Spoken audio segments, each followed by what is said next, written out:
Gracia, misericordia y paz, de parte de Dios nuestro Padre y del Señor Jesucristo a ustedes siempre. Amén. El tema del sermón de hoy es: sus nombres están escritos en los cielos. Dice Lucas 10, versículo 20: Regocijaos de que vuestros nombres están escritos en los cielos.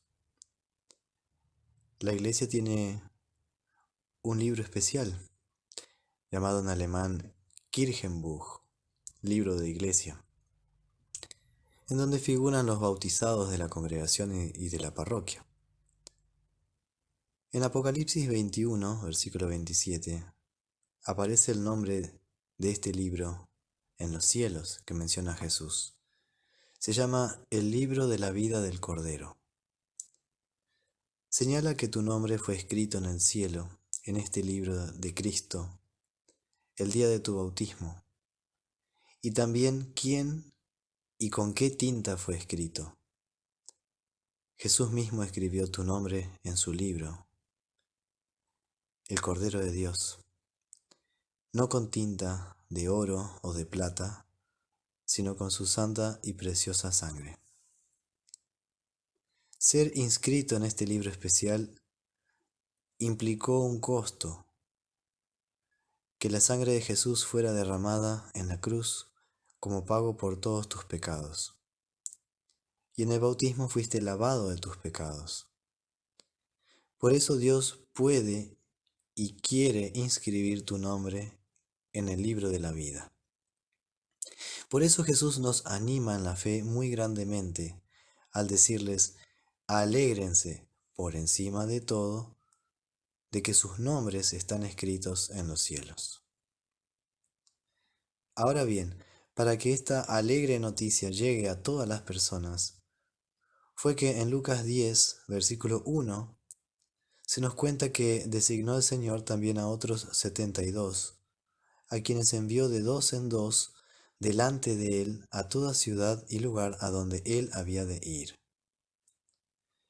Ya antes había enviado así también a los apóstoles, de dos en dos, y con instrucciones similares: que no llevaran nada para el camino, sino solo un bastón, que dependieran de la hospitalidad de gente de paz y que se quedaran en su casa, invocando la paz de Dios en esa familia, mientras sanaban enfermos, expulsaban demonios y predicaban el reino de Dios, exhortando a las personas que se arrepintieran de sus pecados, diciéndoles: el reino de los cielos se ha acercado. También les había advertido, para que no se escandalizaran, del posible rechazo al mensaje del Evangelio. En la ciudad donde no los reciban, sacudan, en señal de protesta, hasta el polvo de sus pies. El castigo para esa ciudad en el día del juicio será peor del que recibió Sodoma en la antigüedad, a la cual le cayó fuego del cielo. Pero Lucas 10, versículo 1 al 20, aparece algo aquí único, propio de este Evangelio. Además de los 12 apóstoles, Jesús también envía a otros 72 mensajeros suyos, a todo lugar por donde él luego pasaría. Es decir, en toda ciudad que quedaba en el camino de Jesús rumbo a Jerusalén, en donde sufriría la cruz por los pecados del mundo. Hoy Jesús sigue llamando a más mensajeros para la misión. Él es el autor de la misión y llama de entre su iglesia a pastores y ministros que vayan a los pueblos para anunciarles también: el tiempo ha llegado. En Cristo Jesús, Dios y su reino ha venido hasta ustedes. Arrepiéntanse de sus pecados y crean en la buena noticia del perdón. Arrepiéntanse y bautícense cada uno de ustedes en el nombre de Jesucristo para perdón de los pecados, y recibirán el don del Espíritu Santo. Porque para ustedes es la promesa, y para sus hijos, y para todos los que están lejos, para cuantos el Señor nuestro Dios llame. Hechos 2, 38 y 39. Así que vemos que Jesús amplía el número de sus mensajeros, dando a entender que la cosecha es abundante, porque el campo es el mundo. Ahora bien, Cristo pide que oremos por más mensajeros, por más pastores, porque estos son pocos. En el versículo 2 dice, la mies a la verdad es mucha, mas los obreros pocos. Por tanto, rogad al Señor de la mies que envíe obreros a su mies. Sabemos que aquí Jesús piensa específicamente en más pastores evangelistas de su iglesia para el mundo, por el hecho de que las recomendaciones de que Él dio a los 12 apóstoles y a los 72 son prácticamente las mismas, y porque las tareas a realizar son las mismas.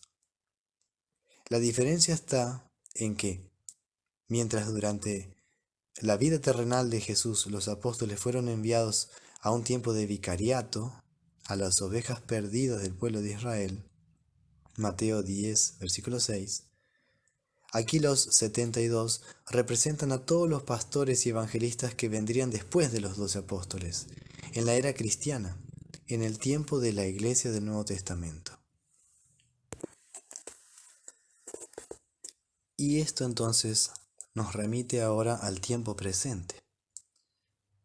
¿Qué recomendaciones ofrece Cristo a la iglesia cristiana de hoy? ¿Qué palabra tiene para los pastores de hoy? En primer lugar, indica a los 72 y a la iglesia toda a orar por más vocaciones al ministerio de la palabra. Rueguen al Señor del campo que envíe trabajadores para su cosecha. Versículo 2.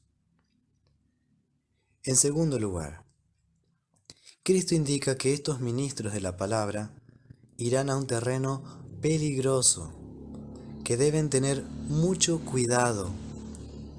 Es tan peligroso y arriesgado ser un ministro fiel de la palabra de Dios, como ser ovejas que están en medio de los lobos. ¿Qué consejo les da Jesús? En Mateo 10:16 dice, He aquí, yo os envío como a ovejas en medio de lobos. Sed pues prudentes como serpientes y sencillos como palomas.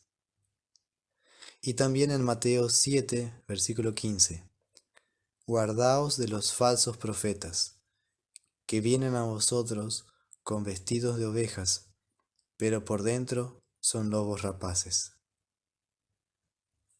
Por esa razón los envía de dos en dos,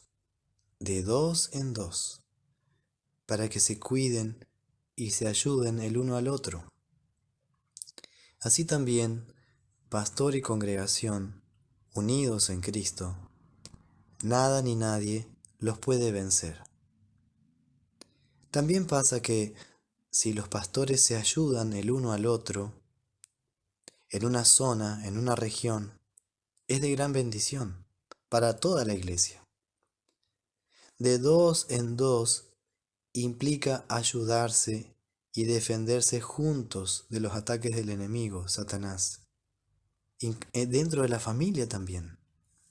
Significa que solos no podemos avanzar, sino juntos, cada uno complementando al otro.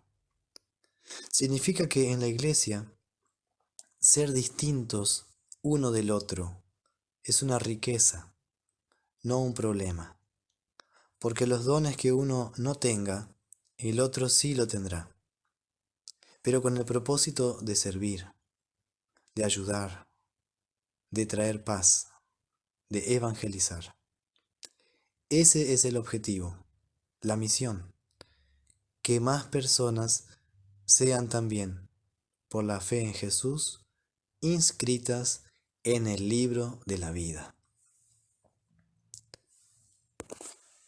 En tercer lugar, Jesús habla de la urgencia de la evangelización. No hay tiempo que perder. Por eso dice con una ilustración, no se detengan a saludar a nadie por el camino. Lucas 10:4. Si el reino de Dios ha llegado a nosotros en la persona de Jesucristo, significa que este es un tiempo de gracia, de oportunidad para recibir la paz y el perdón de Dios, antes de que sea demasiado tarde. No podemos esperar hasta mañana. El mundo debe conocer el Evangelio de la gracia de Dios, porque el castigo y el día del juicio final se acercan. De este día de la ira de Dios habla la Biblia en varios lugares. Ira que es calmada si confiamos en Cristo como nuestro Redentor. De ahí que Lucas 10, versículo 12 al 15, diga, os digo que en aquel día será más tolerable el castigo para Sodoma que para aquella ciudad que no recibió el Evangelio. Ay de ti, Corazín, ay de ti, Betsaida, que si en Tiro y en Sidón se hubieran hecho los milagros que se han hecho en vosotras, tiempo hace que, sentadas en cilicio y ceniza, se habrían arrepentido. Por tanto, en el juicio será más tolerable el castigo para Tiro y Sidón que para vosotras. Y tú, Capernaum, que hasta los cielos eres levantada, hasta el Hades serás abatida. Es decir, el castigo será mucho mayor para aquellas ciudades y lugares en que la iglesia y sus pastores anunciaron a Cristo, pero que a pesar de todo no se convirtieron de corazón, sino que rechazaron a los mensajeros del Señor. En cuarto lugar, esta palabra de ley para algunos también es una palabra de evangelio y de consuelo para la iglesia en general, sabiendo que de antemano, a pesar de todos sus esfuerzos misioneros, sufriremos rechazo, oposición, burlas y humillación en varias partes, por parte de la gente del mundo, por anunciar a Cristo. Así que esto no se debe por una falta de comunicación, sino simplemente por la dureza del corazón de la gente, tal como le dice San Pablo a Dios en Romanos 10:16.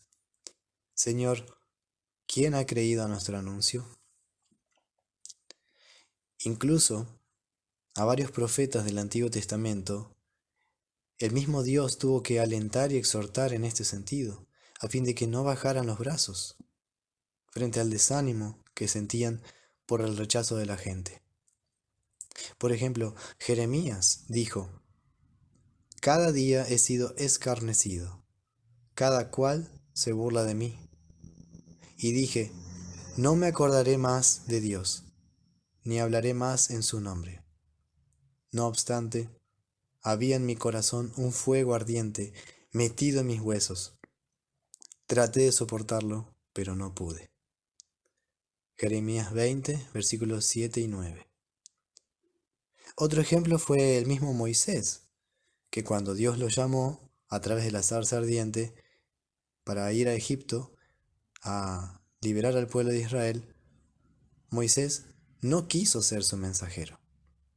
Lo leemos en Éxodo 3.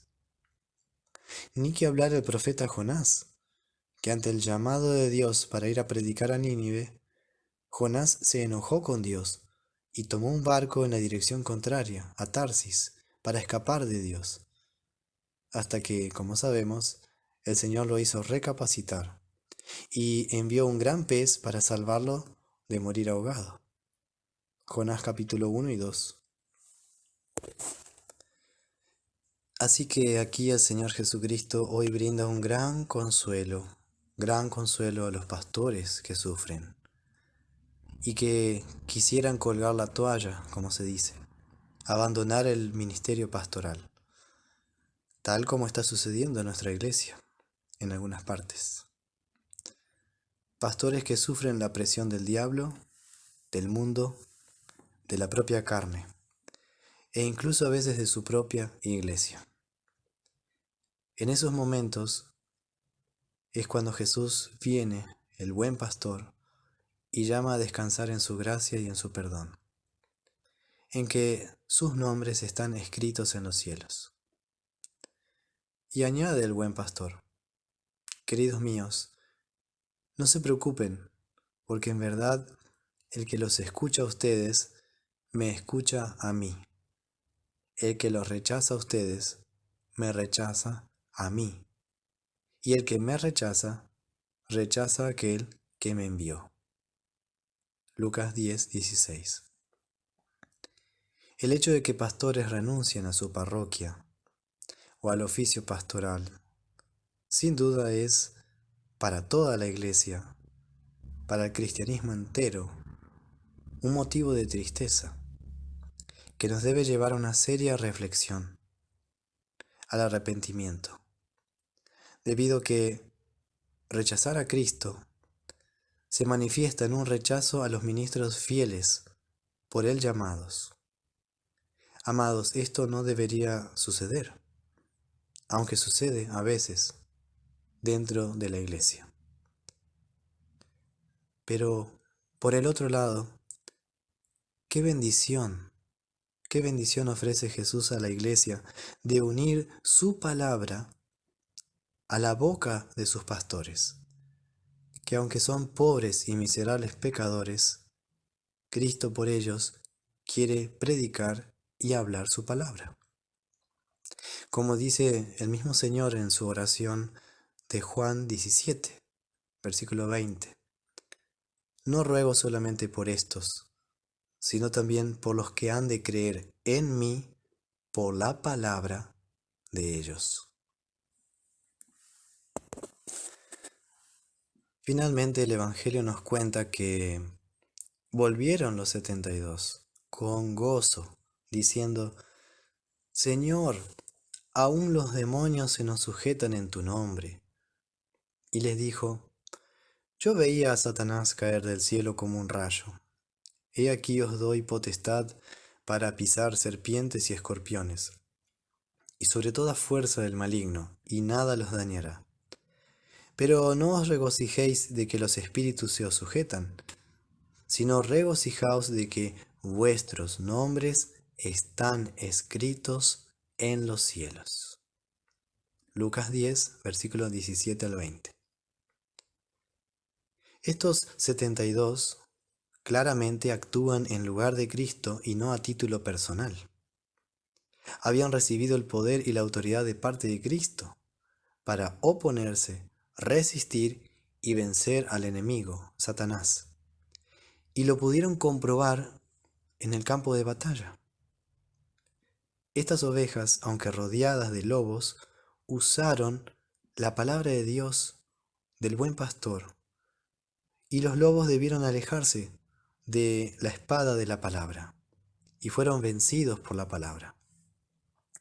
Pero esta alegría de los ministros no debe opacar la mejor y más excelente alegría que un cristiano puede tener: que tu nombre esté escrito en los cielos.